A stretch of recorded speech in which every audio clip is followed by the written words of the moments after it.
Despite weak market sentiment, US Iran tension जिसकी वजह से मार्केट आज के दिन लगभग 1000 पॉइंट नीचे जा रहा है, आईआरसीटीसी स्टिल काफी स्ट्रांग है। कल के दिन हम लोगों ने आरवीएनएल और आईआरएफसी का वीडियो लिया था, ठीक है।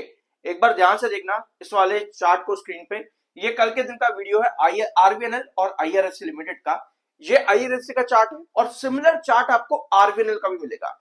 ये होता है टोटल आपका डिसेंडिंग ट्रायंगुलर पैटर्न, लेकिन एक डिसेंडिंग ट्रायंगुलर पैटर्न जब आपके इंपॉर्टेंट बेस पर आ जाता है, जहां पर आपको बड़े ब्रेकआउट्स कई बार देखने को मिले हैं, वो एक इंपॉर्टेंट ट्रेंड बनाता है। सिमिलर चीज हम लोगों ने आपके आईआरसीटीसी पर भी डिस्कस करी थी, आईआरसीटीसी के लास्ट वीडियो में पिछले ही हफ्ते लिया था, ठीक है। यहां पर भी आपको सिमिलर चीज दिख रही है, डिसेंडिंग ट्रायंगुलर पैटर्न, और एक इंपॉर्टेंट ट्रेंड के पास आकर के स्टॉक ने कंसोलिडेशन बना रखा है, जहां पर एक बार दो बार आपको बड़े ब्रेकआउट्स मिले। यानी कि वीक मार्केट सेंटिमेंट्स पर भी आपको आईआरसीटीसी, आरवीएनएल, आईआरएफसी अपने चार्ट्स को फॉलो अप करते देखने को मिल रहे हैं। ये होता है डिसेंडिंग ट्रायंगुलर पैटर्न। अगर आप चार्ट सीखना चाहते हो इस चैनल को सब्सक्राइब कर सकते हो, अदरवाइज नहीं सीखना चाहते तो मत करना, ठीक है। अब ये डिसेंडिंग ट्रायंगुलर पैटर्न आपको एक इंपॉर्टेंट ट्रेंड बताता है। इस ट्रेंड को अभी इस वीडियो के अंदर सही तरीके से देखते हैं। अभी आप लोगों ने पास देख लिया कंपनी में क्या क्या चीजें अच्छी हैं, डिस्पाइट इसके कि रेलवे सेक्टर में एक बड़ा कंसर्न बना रहा लंबे टाइम से, कंपनीज के बजट को लेकर के, उनके एलोकेशन को लेकर के, उनके एग्जीक्यूशन को लेकर के आपके पास डीआईएस की होल्डिंग लगातार बढ़ती रही है अभी भी, ठीक है। डीआईएस की होल्डिंग लगातार बढ़ती रही है। ऑल्दो एफआईआईज यहाँ पर सेलर बने हैं पिछले लगभग सवा साल से। मार्च 2024 से लेकर के दिसंबर 2025 में एफआईआईज ने लगातार सेलिंग करी है, 8.08 से 7.78, 7.54 और आज की डेट में 7.18। तो एफआईआईज की सेलिंग हर क्वार्टर में आई है। अब स्टॉक एक इंपॉर्टेंट ट्रेंड के पास में है, जहां पर क्या एफआईआईज एंट्री करते देखने को मिल सकते हैं। कंपनी का ईपीएस अब एक ग्रोथ पर चल पड़ा है, ठीक है। कंपनी का ईपीएस एक अच्छी ग्रोथ पर चल पड़ा है। थोड़ा सा मतलब कि अगर आप देखोगे यहाँ पर स्टीप नहीं था इतना आपके सितंबर में, जितना जून में आया था उतना स्टीप आपका सितंबर में नहीं था जितना जून में आया था इन कंपैरिजन विद मार्च। लेकिन दिसंबर का क्वार्टर कंपनी का हैवी ग्रोथ पर था, यानी कि पॉजिटिव ग्रोथ पर। तो ऐसे में आईआरसीटीसी का ईपीसी ग्रोथ परसेंटेज भी आपको बढ़ता देखने को मिला एक अच्छे स्टीप पर, जो कि आपका सितंबर में नहीं था, वो दिसंबर में आपको देखने को मिला। इसका मतलब यह है कि कंपनी का प्राइस टू बुक रेशियो और कंपनी का पी रेशियो दोनों नीचे आए होंगे, जो कंपनी की वैल्यूएशन को क्या करते हैं, स्टेबलाइज करते हैं। समझे इस चीज को। अब यही सब चीजें आपके चार्ट्स भी बता रहे हैं। मार्केट एक्सपर्ट्स प्रभुदास लीलाधर पर आते हैं। इन्होंने 16 फरवरी यानी कि आज से 2-3 दिन पहले ही 850 का टारगेट दिया आपके आईआरसीटीसी के अंदर। ऑल्दो मार्केट एक्सपर्ट्स के टारगेट्स के ऊपर कभी भी मत जाया करो। इनके टारगेट्स ज्यादातर जब भी आते हैं 90% ऑफ द टाइम्स आपको इनके टारगेट्स के बाद ज्यादातर गिरावट ही देखने को मिलती है। ऑल्दो 850 का टारगेट इन्होंने यहाँ पर क्यों दिया है? एक रिटेल इन्वेस्टर क्या कहता है, भाई मार्केट एक्सपर्ट 850 का टारगेट दे रहे हैं, भैया एंट्री बनती है यहाँ पे 850। लेकिन इसके नीचे अगर आप जाओगे, इनकी ना पूरी रिसर्च रिपोर्ट होती है। ये रिपोर्ट कंपनी की ग्रोथ बताती है कि एक्सपेक्टेशंस कंपनी से क्या है। जैसे अभी कंपनी ने क्या किया, कंपनी का पैट और रेवेन्यू कितना ग्रोथ हुआ वो यहां पर आपको दिख जाएगा। कंपनी का एबिटा कितना ग्रोथ हुआ वो आपको यहां पर दिख जाएगा क्वार्टर 3 में। यानी कि एक्सपेक्टेशंस के ऊपर कंपनी ने अभी बीट अप किया है, जो कि अच्छी बात है। अब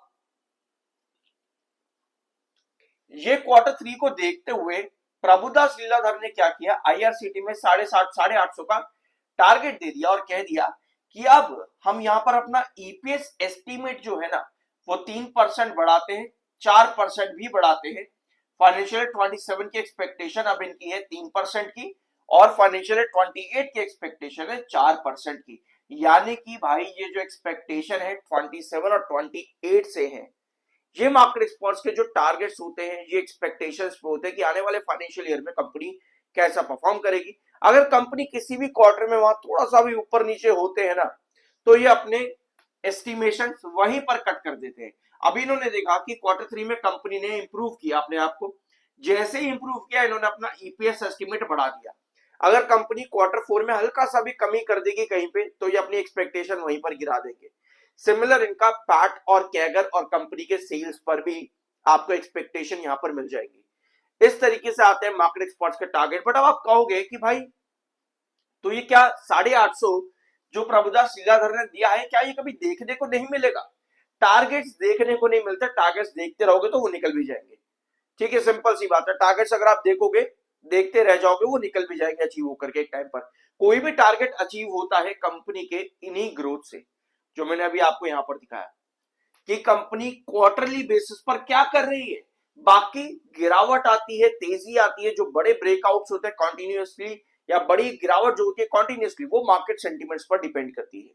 अदरवाइज कंपनी कैसी होगी वो डिपेंड करता है कंपनी के क्वार्टरली रिजल्ट्स पर। अगर कंपनी ग्रोथ परसेंट बढ़ाती है, जैसे कि एक बार यहां पर आप लोग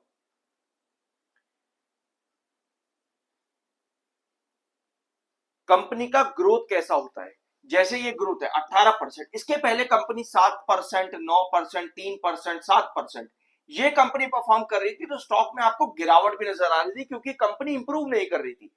जो कंपनी पहले किया करती थी 23%, 21%, 19%, 11%, वो कंपनी ने पिछले एक साल के अंदर नहीं दिया कभी भी, जिसकी वजह से आपको रेलवेज पर इतनी गिरावट देखने को मिली। लेकिन दिसंबर में कंपनी ने ऐसा किया। अब अगर कंपनी इस वाले फॉलो थ्रू को कंटिन्यू करती है, तब हम कहते हैं कि हाँ, ये स्टेबिलिटी चार्ट के अकॉर्डिंग जो डिसेंडिंग ट्रायंगुलर पैटर्न पर क्रिएट हुई है, ये आपकी आगे जाकर के फॉलो हो सकती है। I am NISM certified, subscribe जरूर कर देना। कंजूसी बहुत करते हो आप लोग सब्सक्राइब करने से पहले। ये आपके IRCTC का chart pattern long term trend के अंदर।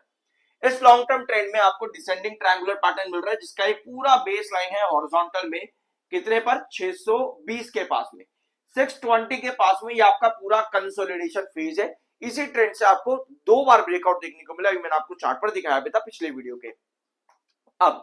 अब शॉर्ट ट्रेंड पर आओ। यहां पर आपको 620 के आसपास इस रेंज के अंदर अंदर स्टॉक चलता देखने को मिल रहा है, 600 से लेकर के 635, हम इसको एक्यूरेट मार्क कर लेते हैं। इसके बीच में 620 आपका इंपॉर्टेंट ट्रेंड है, 620 आपका इंपॉर्टेंट ट्रेंड है इन दो लेवल्स के बीच में। इस ट्रेंड के बीच में ही आपको ये स्टॉक कंसोलिडेट करता देखने को मिल रहा है। और ये क्या है, डिसेंडिंग ट्रायंगुलर पैटर्न का फुटहिल। ये डिसेंडिंग ट्रायंगुलर पैटर्न का फुटहिल है।